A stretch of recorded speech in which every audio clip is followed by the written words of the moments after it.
Alright, join me as we're going to rank every single mainline Superman movie, from the mythical Zack Snyder stuff to the Christopher Reeve and Richard Donner stuff, and including James Gunn's new Superman. If you like Superman, if you've been enjoying the Superman content over the last few weeks, please do be sure to give the video a like, hit the subscribe button, and now without further ado, let's find out just which is the best Superman movie. Let's get into it. There's just no other place to start.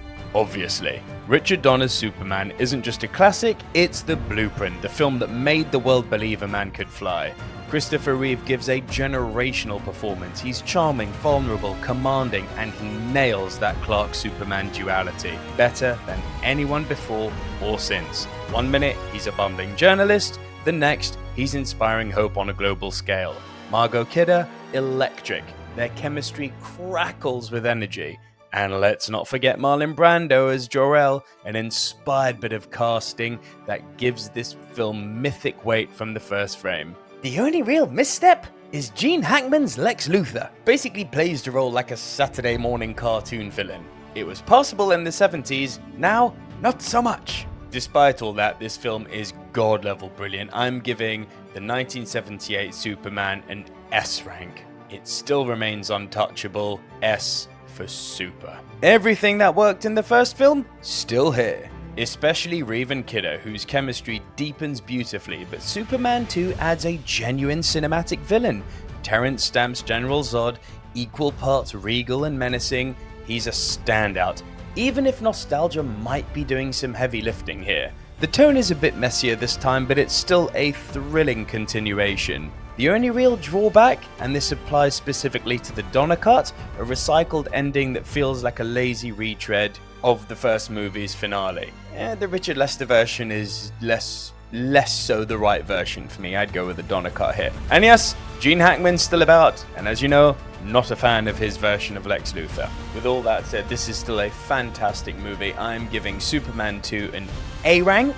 It's not quite the revelation the first was, but it's still one of the best in the entire series. Now we start tumbling down the kryptonite hole. There are interesting ideas here. The Clark versus evil Superman sequence is deeply metaphorical and surprisingly effective. It visualizes the internal struggle between Kal-El's morality and his more human insecurities, but the absence of Margot Kidder is a massive blow.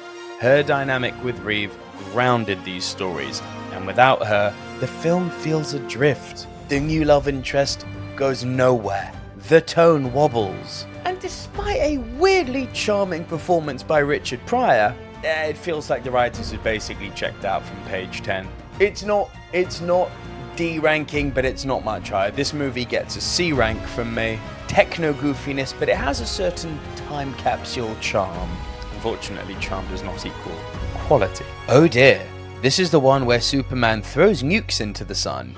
When Nuclear Man, who should basically be called Manicure Man, a villain whose name feels like it was generated by a child, claws at our memories for all the wrong reasons. There's ambition buried in here. The idea of Superman tackling world peace is genuinely interesting, but the execution is laughably bad. Budget cuts, rushed writing, recycled set pieces, terrible CGI, but some ambition, some real ambition hidden amongst all the mess. It did sadly spell the franchise in freefall. I'm going to be nicer than I should to it because I can see where it was going. I'm giving Superman 4 Quest for Peace a C rank, all but a very low C rank. Christopher Reeve does give his all, but the film itself, it's a tragedy. Bryan Singer's film is a cinematic love letter to the Donner era, right down to the opening credits. It's atmospheric, reverent, maybe too much so. Brandon Routh is perfectly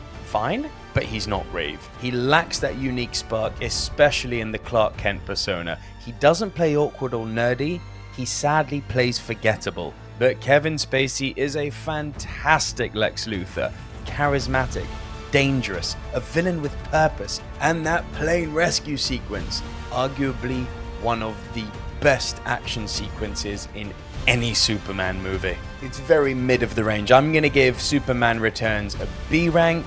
Fumbles its continuity. It gives Lois Lane a story that basically crumbles under scrutiny. Check out my full review if you want to see what I'm talking about there.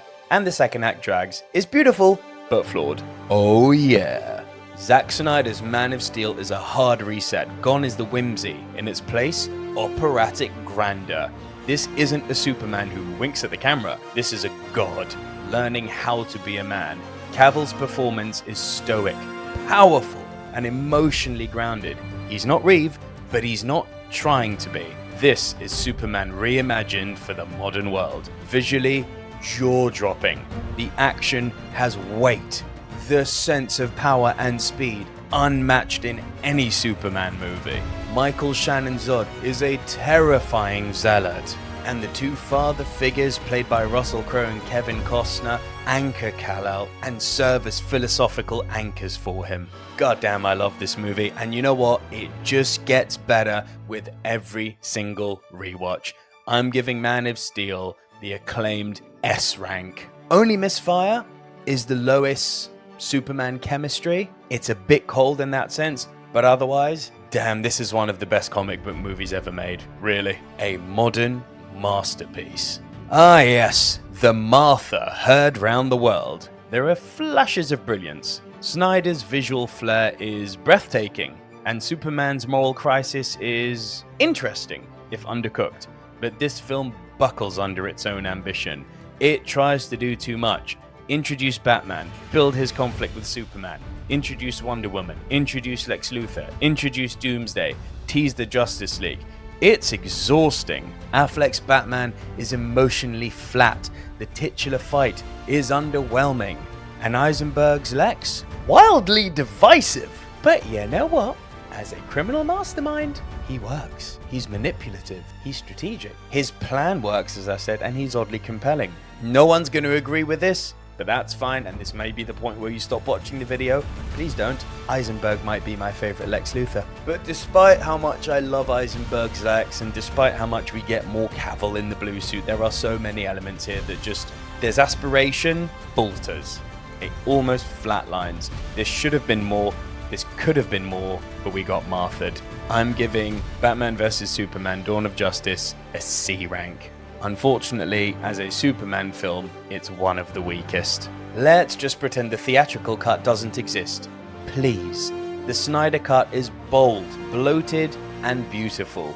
At 4 hours, it's ludicrous, but this is Snyder's vision finally realized. The tone is cohesive, the characters breathe, Cyborg becomes central, Superman's return feels earned. Darkseid's looming presence teases a larger universe which sadly we will never see. And that is so heartbreaking because I watched this again last night and I again felt, God, I want to see what happens next in this story. But you know what, for vibes, I'm going with a good score on this one. The Zack Snyder extended cut of Justice League, I'm giving it a B rank. Yes, Steppenwolf is still weak and the film's length is frankly ludicrous, but it's such a step up from the theatrical release and actually ends up being a pretty damn good movie and a hell of an entertaining one. And finally, we come to James Gunn's Superman. Now, if you've seen the review on the channel, the link is in the description below.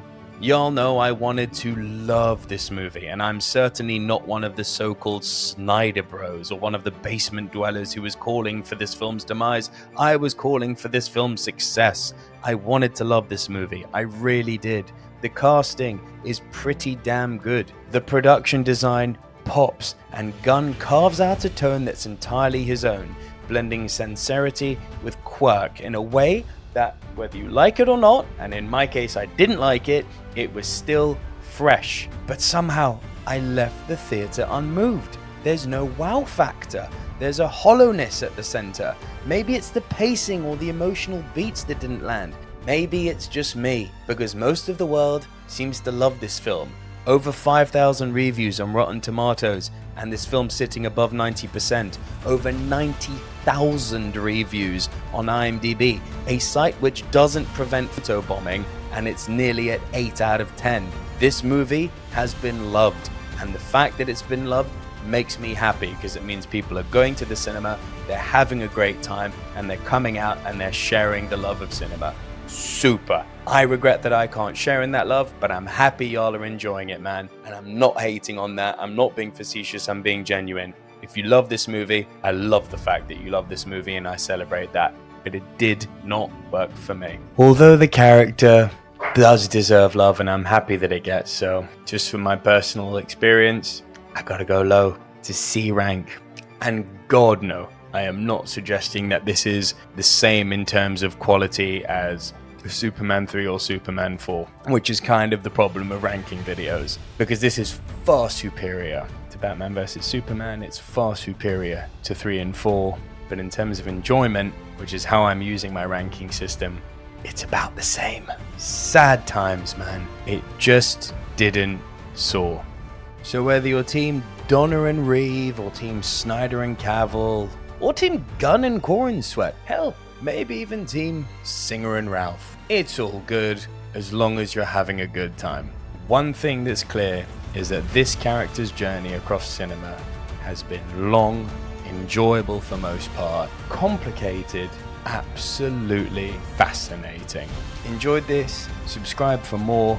Hit like on the video if you did enjoy it, and let me know your rankings down below.